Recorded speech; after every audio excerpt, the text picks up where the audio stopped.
Hello friends, it is Stacia and welcome back to my channel.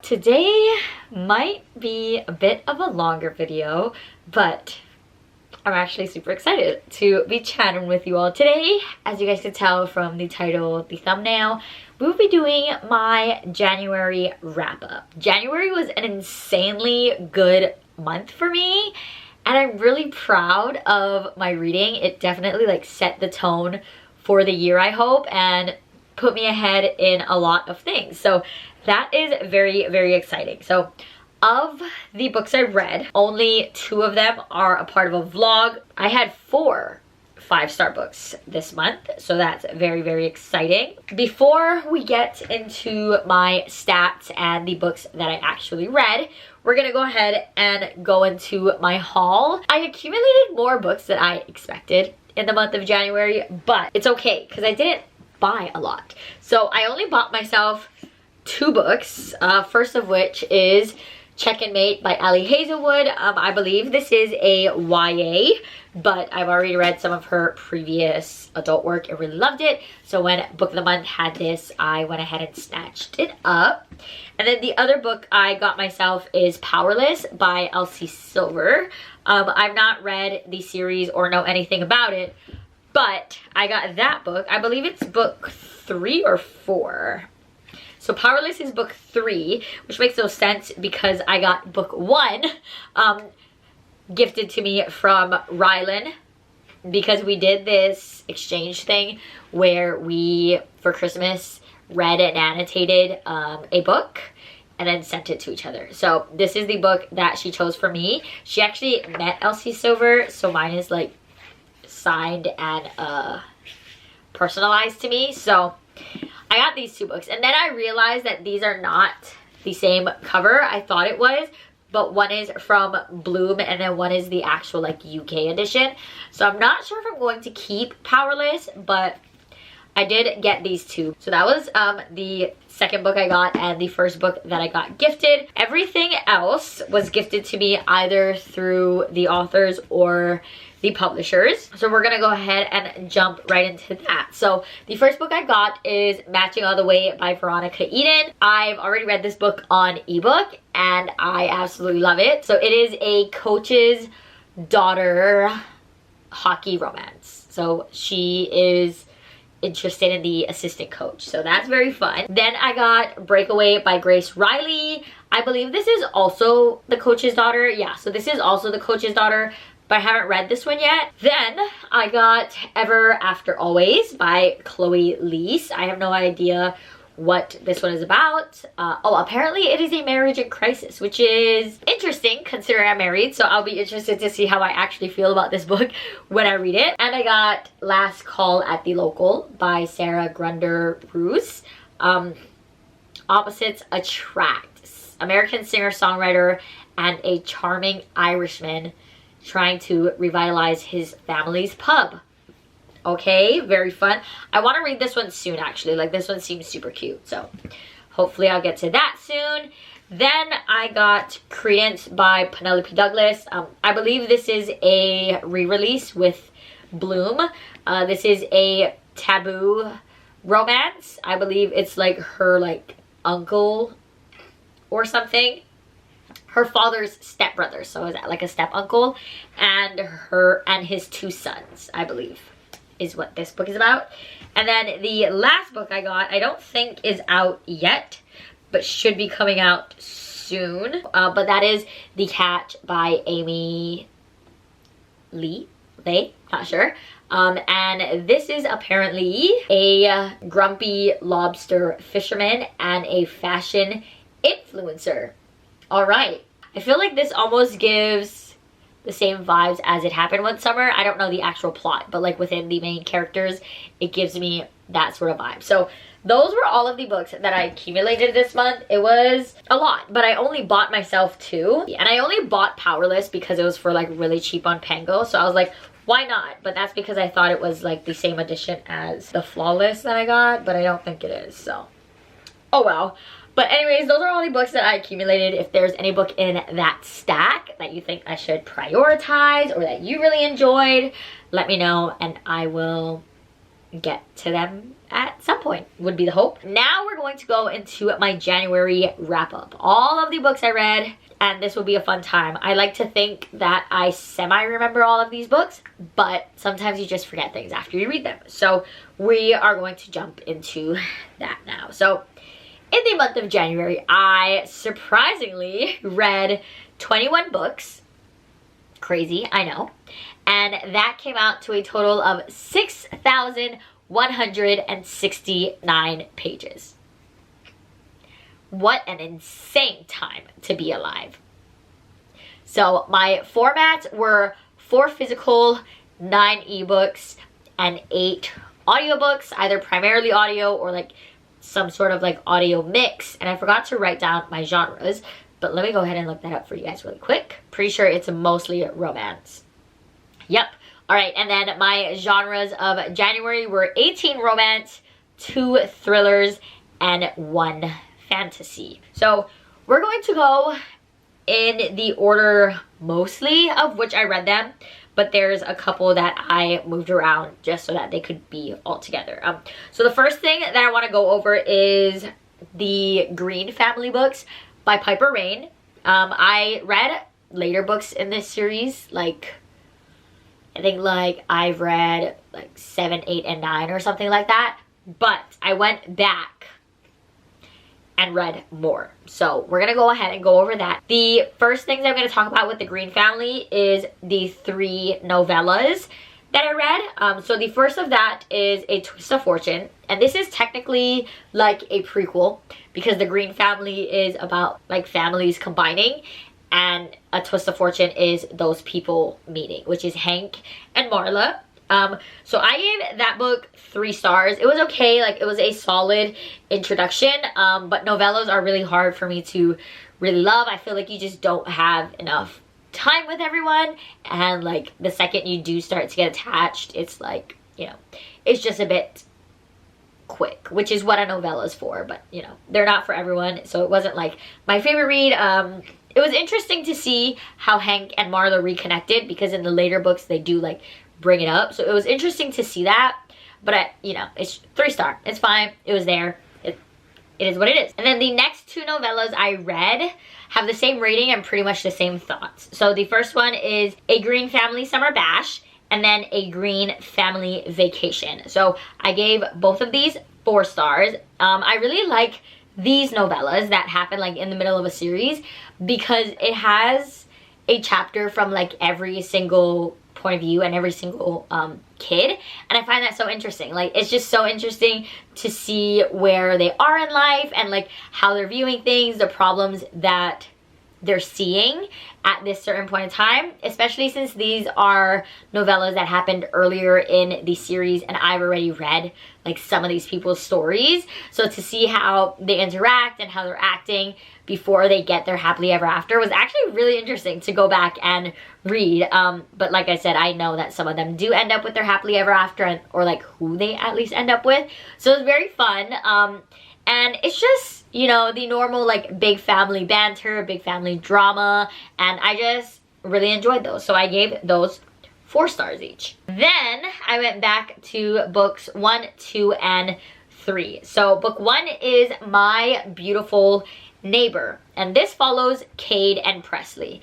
So Cade co-owns a brewery, and he's kind of just hanging out doing his thing, and in the beginning Presley comes into their small town in Alaska, and no one really knows her. She sticks out like a sore thumb because it is such a tight-knit community and everybody knows everybody. So when there's a new person, they're like, why are you here? Like, what's the business you have? So everyone was definitely curious about her, but she did have a reason to being there. I don't know if it says in the synopsis, so I'm not going to say like why she's there or anything like that, but eventually they do talk and things like that. The main drama is that Presley co-owns a space that Cade wanted to buy to expand his brewery. So there's the like main conflict is like, okay, is he gonna expand or what's gonna happen there? But I really liked Cade and Presley. I gave this book 4 stars. I thought it was super entertaining because Cade is a very like closed off man. He's just the grumpy silent type, and Presley's obviously like stuck in this world where she doesn't know anybody, and she's just trying to like find herself and see if this is a town where she could see herself staying, or if she goes back home to Chicago, I want to say she lives. I have no clue, honestly. So it's interesting to see her as an outsider interact with this small town where everybody knows everybody, everybody's kind of in their business and all of that. But after they're forced to interact with each other and they constantly bump into each other, it is interesting to see how they interact, because they're definitely attracted to each other and they express that attraction before they knew who Presley actually was and how she had a possible impact on Cade's business. So it's interesting to see how their relationship developed with that like mystery surrounding them. But I loved how they were both pretty like standoffish. Presley was not, this wasn't like a grump sunshine sort of vibe. Presley was not really sunshine at all. She was very like hard on the inside and hard on the outside. She wasn't looking to let anybody in. She was just there to do what she had to do and figure out if that's where she wanted to stay or if she was going back home and all that stuff. So it was very interesting to see 2 grumpy characters try to form or like ignore this connection that they had already previously established, but have a hard time just like letting go of, because they didn't get the chance to like completely explore that. So I gave it 4 stars. I thought that their overall like banter was super funny. They also enter a like friends with benefits situation for a little while, which I also thought was really interesting on how they both handled that situation. But yeah, so that's book 1, and I gave that 4 stars. And then book 2 was My Almost Ex, and this one follows Adam and Lucy. So I gave this one 3.5 stars. So Adam and Lucy got married like right after high school, I think. Like they were high school sweethearts. They did all of that thing. And a year ago, Lucy left Adam, and Adam never really got that explanation as to why she left or like what was actually going on. But Lucy ended up leaving, and for the past year, Adam was just trying to kind of figure out how to move on and how to deal with that. But a year some odd later, she ends up popping back up in this small town with no warning. No one knows why she's there. They just know that her and Adam broke up. But when Lucy sees Adam in town, she approaches him as if nothing happened. So they're all really confused as to why this is what's going on. But it ended up being that Lucy, this is the main plot of the story, so this isn't like a giant like spoiler, but Lucy got into a horse accident and got amnesia. So in her brain, her and Adam were still together, which is very, very interesting.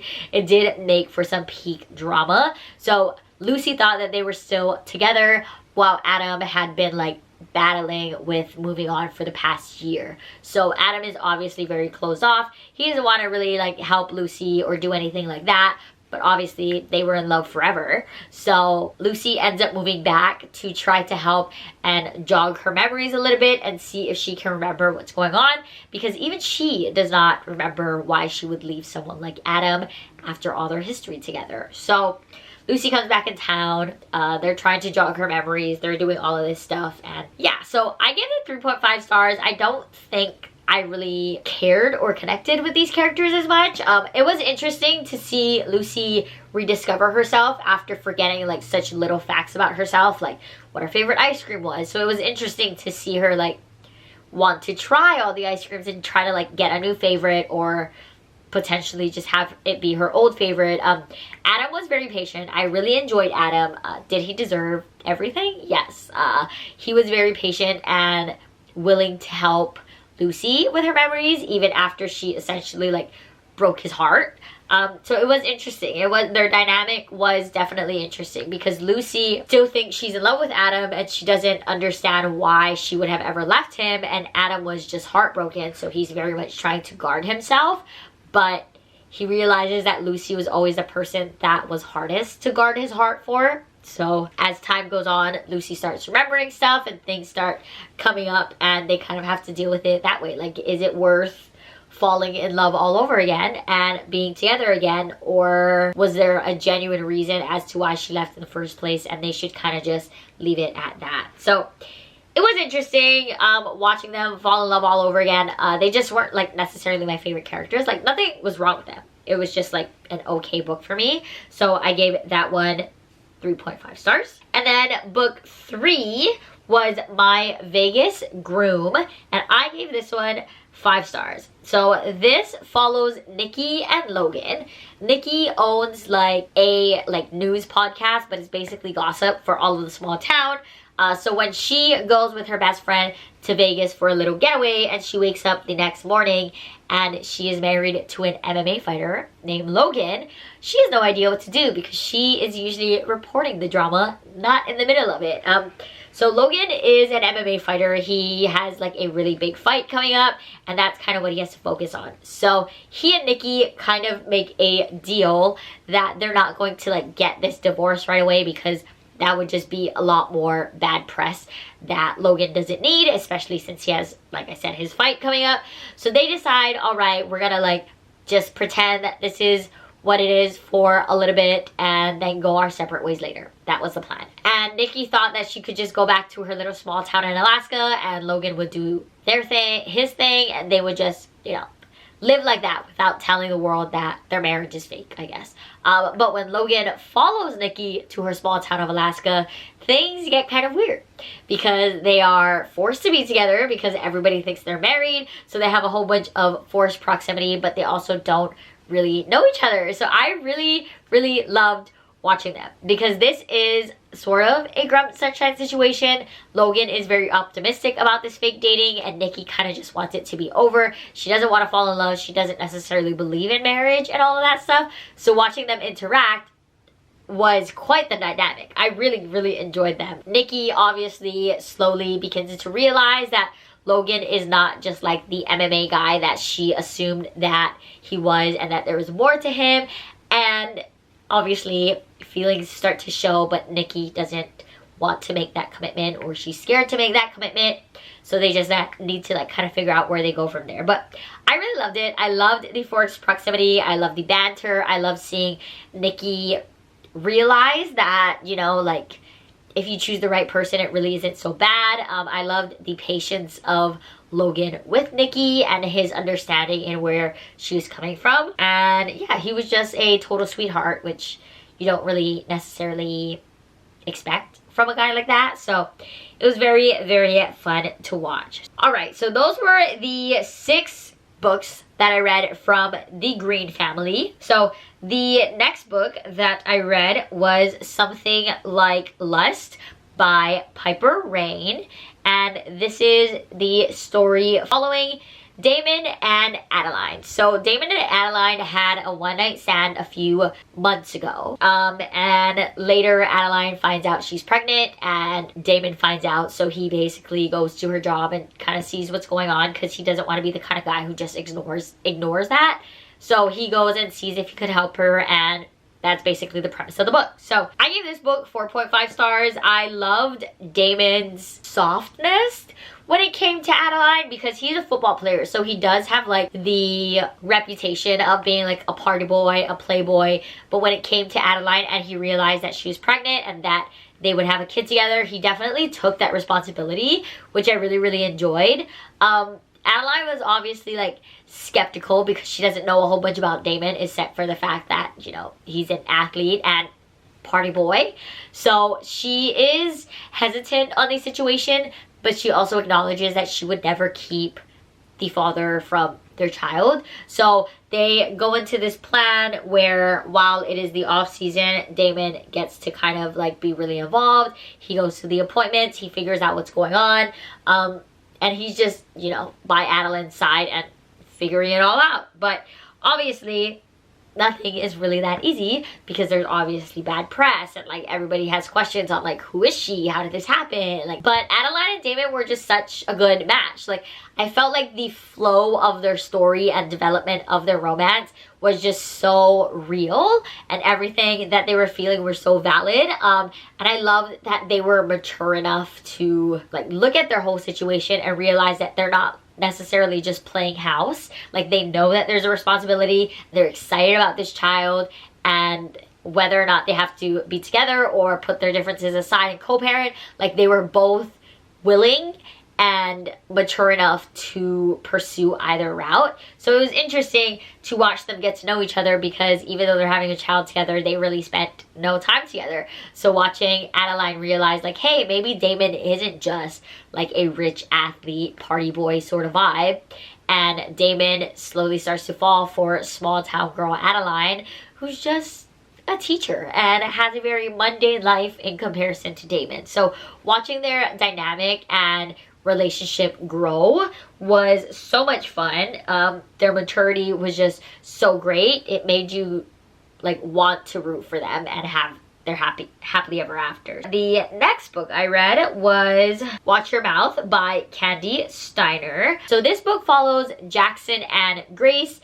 Jackson plays hockey with Grace's older brother. That's kind of like his best friend. So the book pretty much starts off with Grace showing up at her brother's house in tears because she just went through a pretty bad breakup. And Jackson has always had a soft spot for Grace. So once he sees her crying, he definitely wants to like help her and fix it. So he asks her if she wants to go on a drive to like kind of get her mind off of things. But Grace kind of interprets this as like a road trip situation, and Jackson doesn't want to let her down. So he's like, all right, fine, like we're in a little bit of off season, so he doesn't have to like be around for hockey right away. So they decide to go on a road trip with no destination in mind, and just do whatever they want to do and stop wherever they stop. So this obviously heats up because there's forced proximity. There's always been like an underlying interest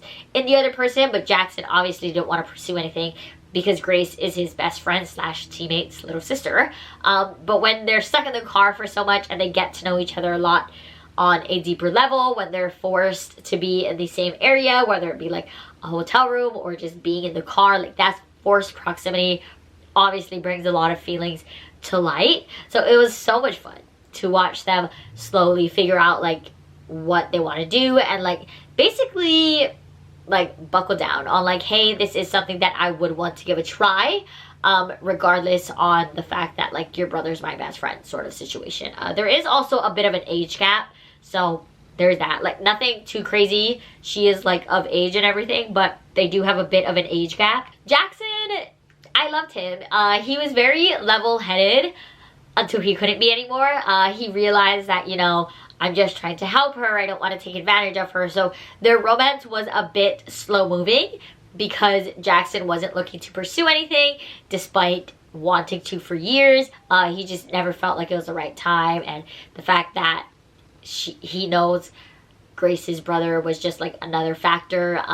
But eventually they really just can't handle it anymore, being so close to each other and that attraction and their energies just mixing. It was just such a fun time when it does, you know, kind of snap and they realize like, hey, this could be something. Watching them trust each other and just be so vulnerable and so sweet. Yeah, I really loved watching their relationship develop. I also think that the road trip aspect was super fun because they just run into like some really wild situations, so watching them like go through that was also lots of fun. The next book that I read is The Fury by Alex Michaelides.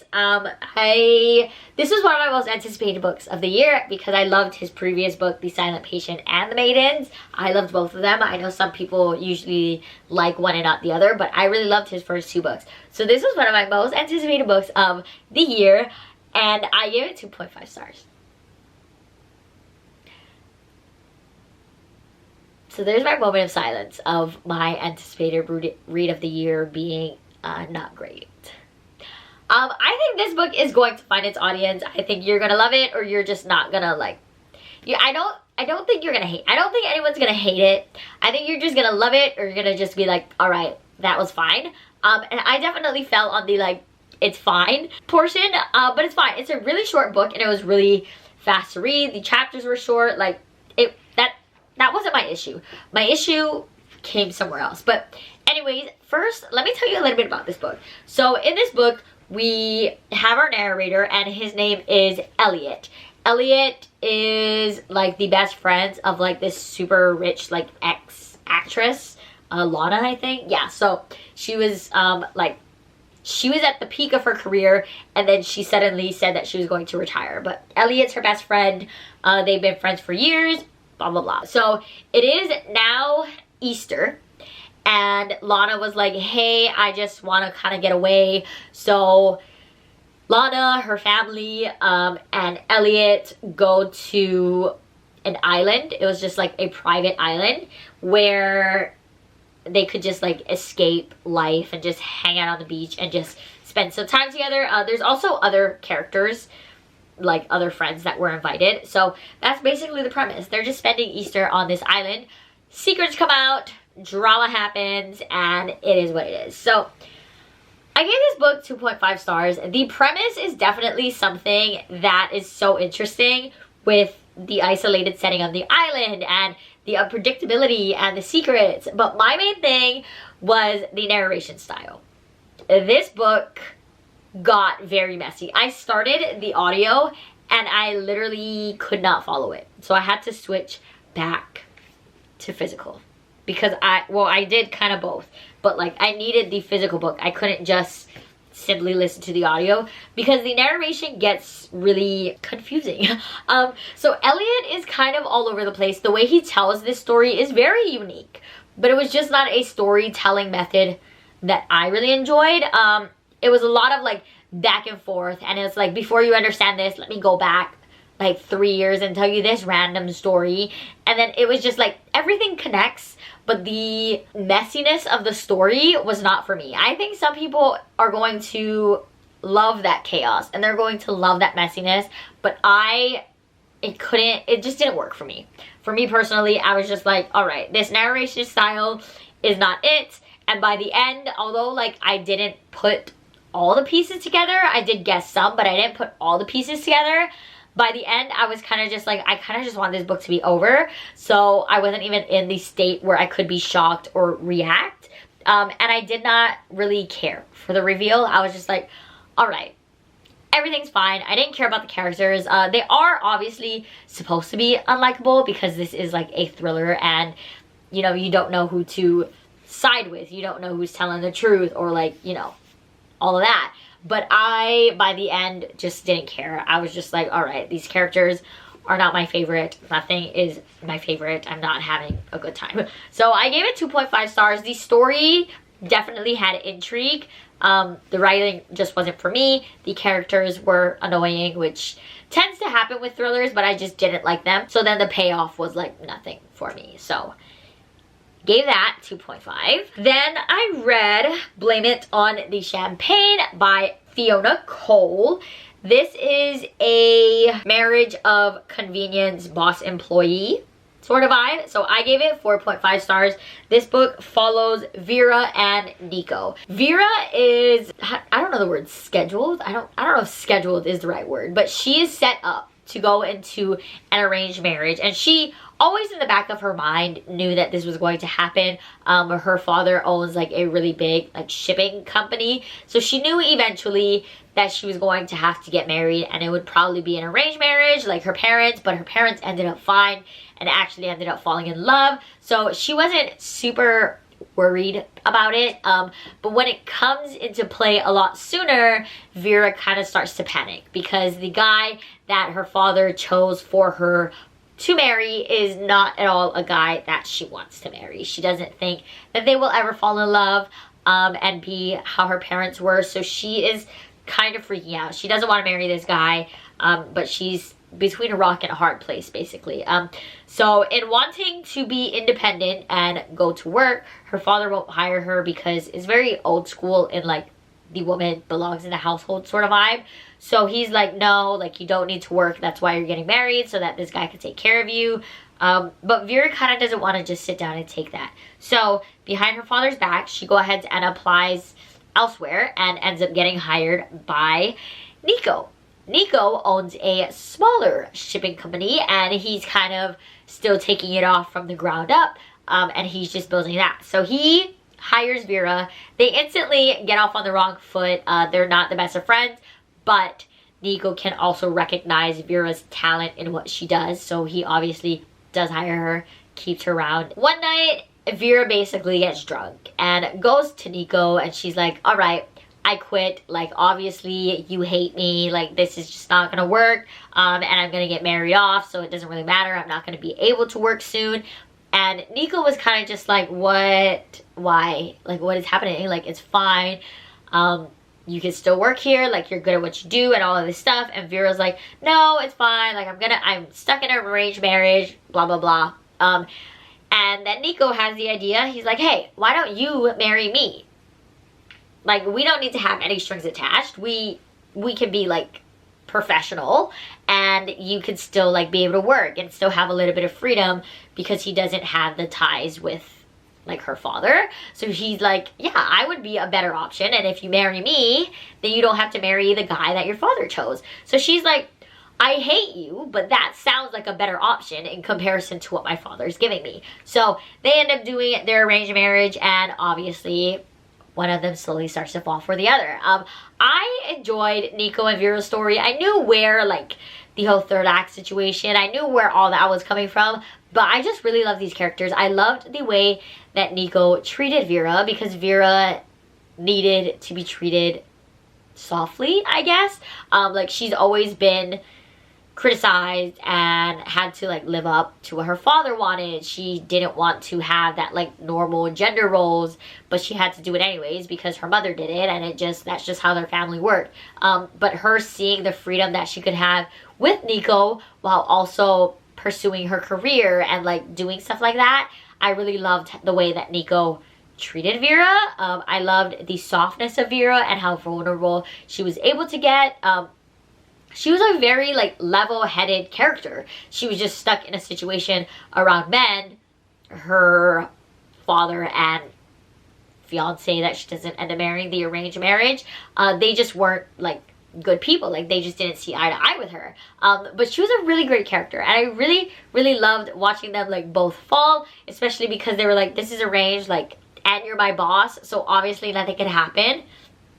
But obviously things happen. They both had a lot of things to get through, so, like, watching them open up and fall, it was a very fun time. Obviously third act breakups are never my favorite, but I seen it coming. I knew that it was going to happen eventually. I enjoyed the book. 4.5 stars. The next book I read, I can't talk about too much because it is a sequel, but chances are you may have already heard about the book or read the book or something. But that was Iron Flame by Rebecca Yarros. I gave this book 4 stars. This is the second book after Fourth Wing, which I also really enjoyed. So I enjoyed Iron Flame. I gave it 4 stars, obviously. It was a very... Okay, this book was a bit weird for me because I felt like it was very fast-paced and something was always happening, but then I also felt like nothing was happening for so much of the book. So it was a very, like, weird. I'm like, I don't know if it was fast-paced or slow-paced. I don't know if there was a lot going on or not enough going on, but, like, I was feeling like both of those things were applying to this book. So I don't know if I just got, like, tired at some points, and I don't know. But I ended up giving it 4 stars. I did enjoy it. The cliffhanger, not my favorite, so I am ready for book 3 whenever she would like to get that to us. But overall, I felt like the characters could have been a bit more mature, and I feel like that could have taken a lot of problems out of, like, the romance especially. But I did actually find it interesting. I liked learning more about, like, the world and the dragons and all of that fun stuff. But even when the drama and the high stakes was happening, I still kind of wanted a little bit more. Specifically, I cannot tell you, but I just wanted a little bit more in what was happening, especially with such a big book. There was a lot of, like, downtime, and while there was still, like, learning about, like, the world or the characters, I just needed a little bit something that wasn't given to me. So looking forward to the next book. The ending was shocking for me. I truly didn't see it coming. Some people said that they seen it coming. I truly didn't, but I'm excited for book 3. Yeah, I gave that 4 stars. The next book I read was The Ayres by Rachel Hawkins. I also gave this 4 stars. This follows Camden and Jules. They are a married couple, and Camden comes from a family with money, but when his grandmother dies, he kind of just leaves that world behind to pursue a new life, where he obviously eventually meets his wife Jules. But something is happening with the big estate that was left to him, so Camden is asked to go back, and then things just kind of go crazy from there. The twists, the turns, the secrets, it was so fun. It wasn't anything like super high stakes, but it was so much fun in like getting to know everybody's little secrets and like how everything fit in. So I really enjoyed that. I thought that it was really like well thought out. All of the characters, they had a reason to be there. They all added something different. I love seeing how we got multiple point of views. So we got to see like what Camden was going through, but we also got to see what Jules was going through. And then we also got some chapters from Camden's grandmother's point of view. So like we got to see some of the past, some of the present, and like different characters on how they all interacted. We got to know some secrets, and a lot of them were juicy. I had a very fun time with it. Super fast paced, pretty short book, so no complaints. Nothing super groundbreaking, so it wasn't like a 5-star. Like I wasn't blown out of the water, but it was definitely super entertaining. Did keep me guessing on how things connected, so solid 4 stars there. The next book I read was Blind Pass by Tegan Hunter, and this book follows Ryan and Rose. So Ryan is Rhodes' best friend's wife's best friend. Does that make sense? So Rhodes has a best friend, and his best friend's wife has a best friend, and that's Ryan. So they all go to Vegas one night. That we're here with another Vegas story. So they all go to Vegas to kind of like celebrate a whole bunch of different things. But Ryan is not in the best mood because she just got laid off and she just got dumped. So she is going to Vegas to drown her sorrows. And Rhodes is just there with his team, just hanging out. Obviously Ryan gets hammered, and Rhodes is like, all right, I'm gonna take you back to your hotel room. But while that is happening, Rhodes finds something out that then makes him want to drown all of his sorrows. So they both end up very drunk in Vegas, and what else would happen besides accidentally getting married? So they accidentally get married in Vegas. And you would think that it's like, oh, it's fine, you know, like whatever. They were definitely planning on just like divorcing the next day. They were like, okay, like we can get this annulled, like it's no big deal, nobody has to know. But then they realized that they already posted it all over social media. So it would be very bad for either of their image to suddenly get divorced after publicly displaying their random shotgun wedding. So they decide that for both of them, it would just make a lot more sense to stay together for a little bit, so that, you know, there isn't like the press hounding Rhodes as his hockey season is about to start. But Ryan also gets some monetary comfort in staying married because she has a lot going on. So yeah, so they're just like, all right, we can do this. Marriage of convenience, it's fine. Nobody needs to know that it's a fake marriage. Like, we're both getting something out of it. We are chilling. So throughout their past, Rhodes was always looked as like the grumpy guy, the very serious guy, and Ryan is kind of a party girl. Like, she's kind of like the light of the party. She's just doing what she wants to do. She's hanging out. So they're very opposite in that aspect. And although there has always been like an attraction there, none of them really like admitted to it because they're like, we don't really have time for this and we're completely opposites and I don't want to talk about it. So it's whatever. So I gave this book 5 stars. I loved them both. I thought their story was so much fun. Watching Rhodes and Ryan like realize that there's more to the other person than the front that they put on, was definitely interesting. It was so interesting to see how easy it was for Rhodes to read Ryan when there wasn't like people around, when they're forced to be together in like the quiet moments, watching them care for each other a little bit and not wanting to admit that because they both already have these harder pasts was just so interesting. Third act breakup, I personally think it could have been avoided, but I know that it's just like a must for some authors. So I was like, whatever, but I did like the groveling after, so that is also fine. But it was just interesting to watch their relationship develop, being such opposite characters. And then obviously there's also the side characters who also, like Rhodes' hockey team, who don't necessarily know that they're faking. So they're like, oh my gosh, like I love the way you look at Ryan. And he's just like, what are you talking about? Because like in his head, they're faking, but people on the outside are like, they wouldn't have even guessed that they were faking. So thought it was fun. I really, really love them. Super entertaining, super fast read. So I gave it 5 stars. Next, I read You Can't Date the Nanny, Brady Banks. That is by Piper Rain.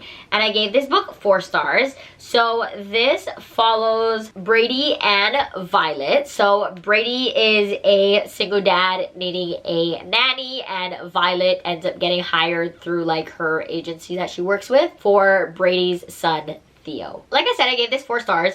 This one kind of starts on like a funny note because Brady actually hooked up with Violet in the past. They had a little one-night stand, but at the end of the one-night stand, Violet was like, all right, you're not getting my name, you're not getting my number. She just needed to like get it off her chest. Like she just, you know, needed a random hookup and to go on her merry way. But Brady could never forget about her. So when he opens the door to find that his new nanny is in fact this one-night stand girl that he's been looking forever for, he's like, all right, this is my chance. But Violet is obviously very serious. She wants to set the boundary like, hey, this is my job. I'm not here for this. Like I had a great time, but I'm not looking for anything serious sort of vibe. And Brady's like, all right, I could do not serious. Like we could just like, you know, hook up on the side, no strings, that sort of thing. So they do that for a little bit, basically, until they can't. Eventually, Violet would need a new job, and Theo wouldn't need her as a nanny anymore. So they were just like dancing around that subject because they were both falling for each other, but neither of them wanted to say anything.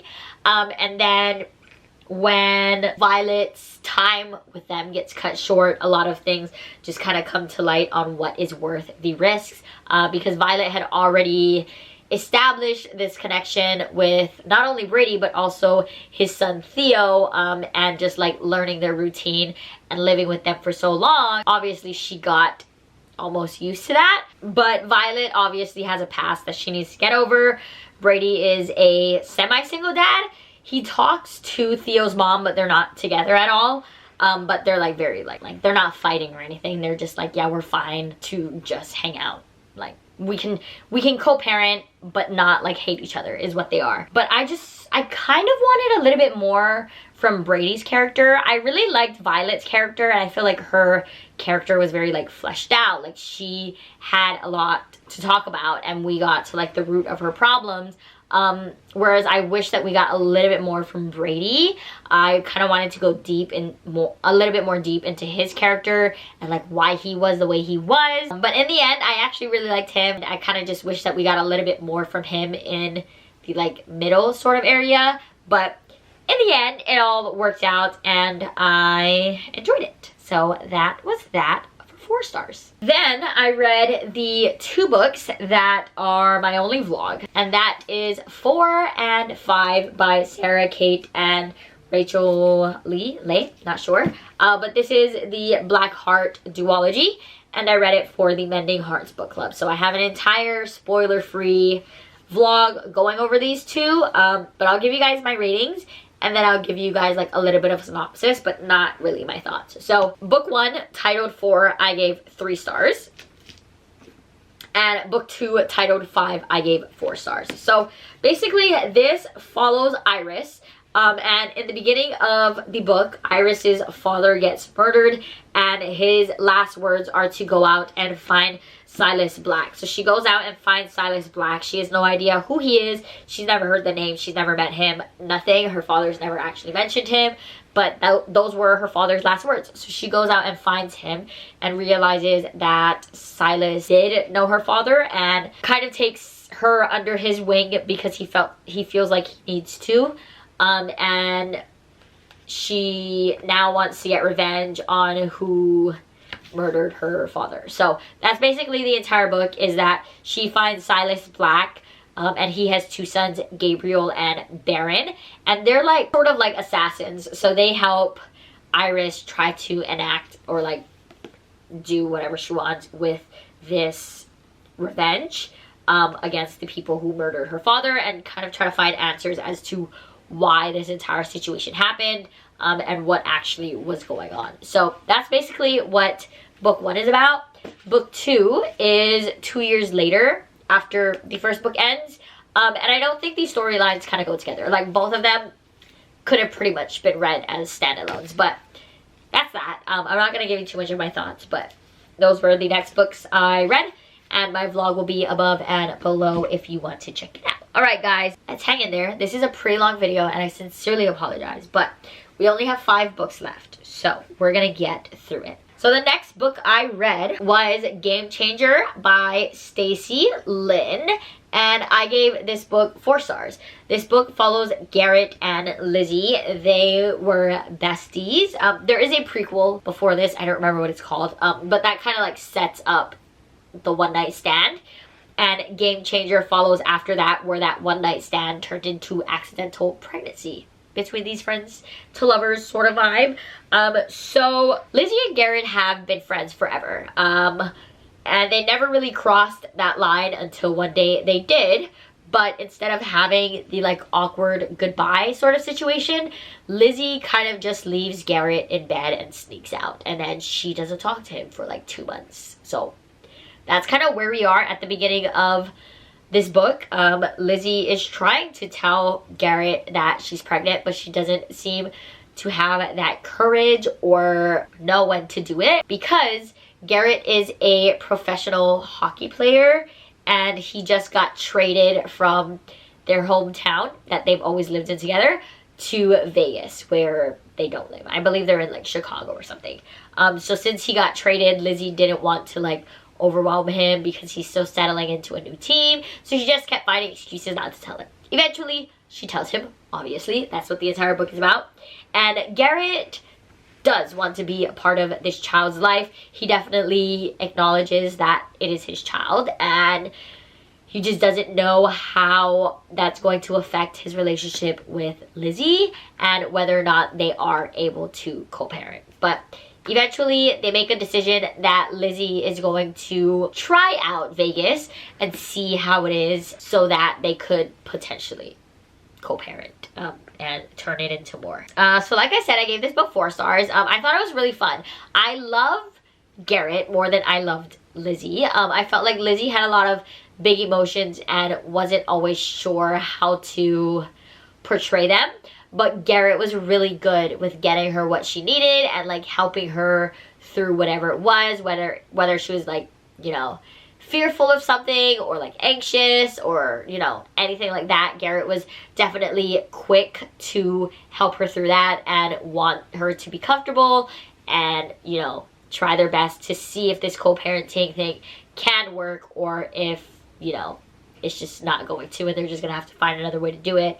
But I really loved their characters together. I feel like the prequel set up for a lot, which is very nice, because you got to see like how long their friendship lasted and what got them to where they were today in this book. So that was really nice to see, to have already known their past together and how this child was conceived, and now seeing how they are dealing with this pregnancy. So I really love their friendship. You could definitely tell that they already had that friendship foundation. So they always went back to that. They were like, hey, like, we already know each other. It doesn't have to be weird. It doesn't have to be uncomfortable. Like, we've known each other for years. Like, you were my best friend. So it doesn't have to be anything that you don't want it to be. So I really liked that they already had that friendship foundation, which made it very easy for them to try out this like co-parenting thing. The book doesn't necessarily end abruptly, but I wish that we got to see Lizzie and Garrett more as parents, because by the time the baby is born, there's not a whole bunch left in the book. So it's kind of just like the actual pregnancy that is the book, and then the parenting is not super in the book. So I do wish that we got a little bit more of them after the baby was born, but that's fine. I still enjoyed it. Still 4 stars. Then I read Playing with Fire by Stacy Lynn. This is a prequel to a different series that she writes. I'm kind of just all over the place with these books, but it's fine. And I gave this 3 stars. This follows Jude and Kate, but this is just a novella, so it's basically just how Jude and Kate meet, and then you read book 1 to find out what happens after. So it was just like short, sweet, introduces you to the characters, nothing super groundbreaking, very easy to read, but it does, I feel like the novella sets up really well to where you do want to read the next book. So that was very nice. I've already read book 1, so I know how Jude and Kate turn out, but it was nice to see how they met and where that like past comes from prior to reading book 1. And I really don't have much to say about that, but I gave it 3 stars. It was fine. All right, 3 more books, friends. The next book I read was On the Edge by Kay Bromberg. This is book 2 in her On the Full Throttle. Is it Full Throttle? Yeah, so I think it is book 2 in her Full Throttle series, which is F1 Drivers. So this book follows Maddox and Cruz. Cruz is party boy 100%. He is not a serious guy. He doesn't do relationships, nothing like that. But when a deal is on the line, I don't know exactly, like I don't remember the specifics of what kind of deal it is, but it's like a sponsorship sort of deal. And when he goes in for this meeting, he realizes that the sponsorship is a bit on the line. This would change his life, but the owners don't think that he is the image that they want to portray, i.e. he parties too much and they would like for him to settle down. So they give him options for a fake girlfriend to kind of help him with his image, but he doesn't choose any of the actresses that the company has already chosen. He chooses Maddox, who is actually a entry-level worker at this company, but she does it to help her career because her boss was like, hey, you could do it, like it's fine, just, you know, at least then we'll always have eyes on Cruz and what he's doing. So she's like, all right, fine, I'll do it. So everybody kind of needs to believe that they're in this fake relationship and Cruz is ready to settle down. I believe it's like over the span of 3 months so that he can sign this deal and be solid on that, essentially. So they go through a whole fake dating situation. What kind of makes this one a bit different than other fake dating situations is that Maddox is forced to travel with Cruz because he's in the middle of his F1 season. I don't really know what they're called. So he's traveling from like place to place to continue racing. So Maddox obviously needs to travel with him. The issue is the world thinks that they're dating. So it's not like they can get a hotel room with 2 beds or 2 different hotel rooms because obviously people talk to the press. So they're like, oh yeah, like they're sleeping in different beds. So they always are stuck in this 1-bed situation where they are constantly in each other's space and needing to share beds, whether it be in hotels, and Maddox doesn't know anybody because she's just following Cruz around to be his fake girlfriend. So I gave this book 5 stars. I really loved it. I thought Cruz and Maddox were so well done. They both had so much to get through. Cruz especially, like he had a lot of things in his childhood that he just never really got past. So like he needed to work through all of that. And obviously they do like slowly start to fall for each other, but Cruz almost denies it because he doesn't really know how to have a girlfriend because he's just been a party boy for so long. So watching Maddox just be so patient with him and watching Cruz, I guess, learn that he can accept love if it's given to him, even if it's not like family, like he can have this committed relationship, was just so fun.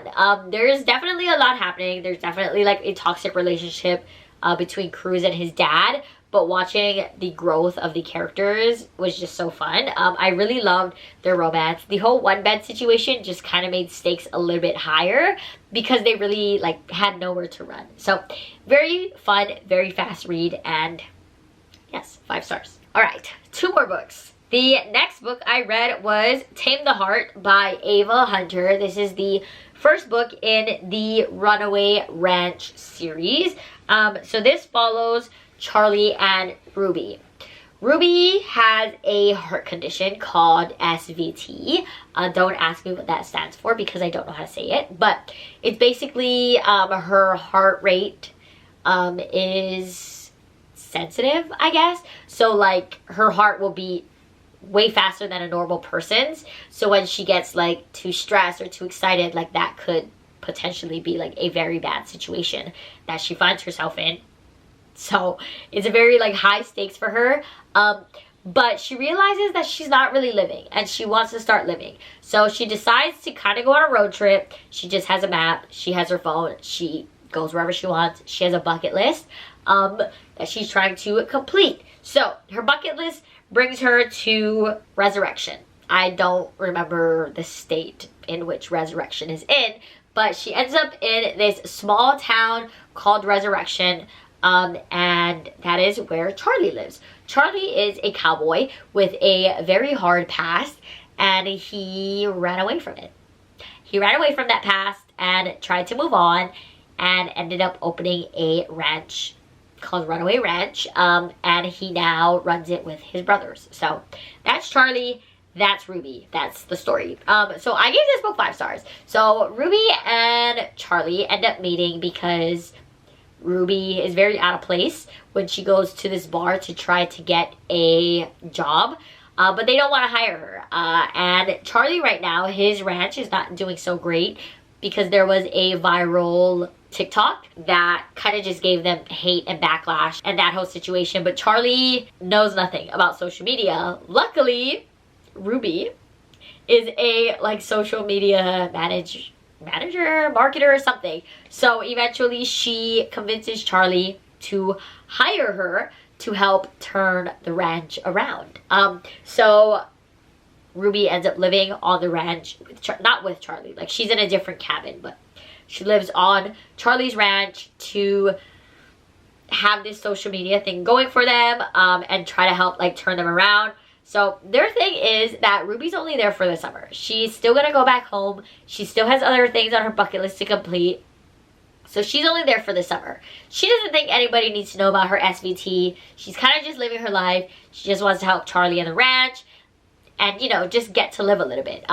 But when Ruby finds herself loving Resurrection and Runaway Ranch, she doesn't really know how she's going to leave at the end of the summer because she's already fallen for this lovely cowboy who is a grump and so broody named Charlie. Charlie is very closed off. He has a hard past in which he doesn't believe in love anymore, so he doesn't want to get close to Ruby. But Ruby is also the first woman who has walked into his life that's made him feel like maybe he wants to do something. So eventually lines get blurred and they're like, all right, this is a very temporary friends with benefits situation. Ruby's leaving at the end of the summer. Everybody knows this is it. This is what's happening, and that's just how it is. So I gave this book 5 stars. I will say this book has no third act breakup, and that is one thing that I really, really loved about it. Charlie's story is so sad, and seeing the way that he truly cherishes Ruby was so heartwarming because Ruby has never had a situation like that. She's always been very sheltered, so she's never fallen in love. She never thought that she would. She basically was kind of just like waiting around for when her heart would give out on her because that's already happened in the past to her mother and grandmother. So she's kind of just wanting to do whatever to feel alive, and she finds herself feeling most alive in Resurrection and having to swallow that pill and realize like, hey, this could actually like be something for me, but not knowing how things will turn out in terms of her SVT.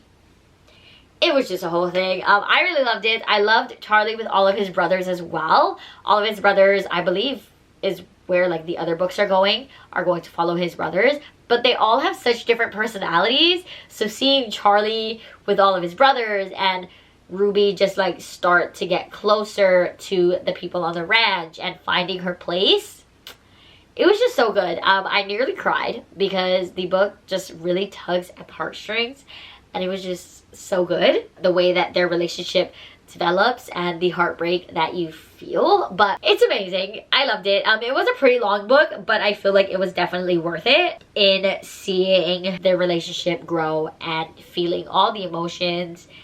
It was just great. 5 stars. I loved it. Now we are at the last book that I read in January. So this book is called Fighting the Forbidden by Autumn Jones Lake, and I gave this book 4 stars. I will say this book was good. I really enjoyed it, but it's a series. I think it's a duology, which I didn't know going in. This book follows Molly and Griff. Griff is Molly's older brother's best friend. They've been best friends since they were in like elementary school. So they've been friends forever. At some point, obviously, Griff is like, hey, Molly's not a little girl anymore. But Molly has always had a crush on Griff. I will say this is a bit of a slow burn. It does take them a while to get there, because in the beginning of the book, Molly is not 18 yet. So that is obviously something that needs to be done. So I give this book 4 stars. It's slow, but there's also like a lot going on. It's a very big book, which I didn't expect. But watching Griff and Molly like discover if they want to push his boundary was super fun. My camera's dying, so I'm gonna go through this really quick, this last book. So Griff is an underground like fighter, and Molly is currently still in high school. Griff is basically trying to see it, like trying to be the guy that Molly's brother will approve of. So watching him like get his act together, because he also works at an auto shop, and like treating Molly, even though neither of them have like a whole bunch of money, was a lot of fun. Eventually things like slow down. Molly turns 18, things like that, and they do get together. So their romance is very fast paced. The romance is fast, the storyline is slow, if that makes sense. But eventually Griff kind of has to go away for 3 months because he gets like he signs a contract after being approached to do like a like Street Fighters reality show. So that's basically like what the thing is that Griff and Molly are trying to overcome everything in Molly being young. So a lot of people kind of like side-eye that, and Griff is trying to do things that'll benefit them in the future. So yeah, I gave it 4 stars. I really liked it. The pacing was okay. The characters were great. The cliffhanger sucked. And I'm gonna leave it at that because my camera is literally counting down right now. So those are all of the books that I read. I really hope you enjoyed it. That was a lot to go through. If you want more thoughts, my Goodreads and Storygraph are linked down below, where I do actual full reviews. So that is all for me. I hope you enjoyed, and let me know what your favorite reads were of January or how your January went, and I will see you in the next one. Bye!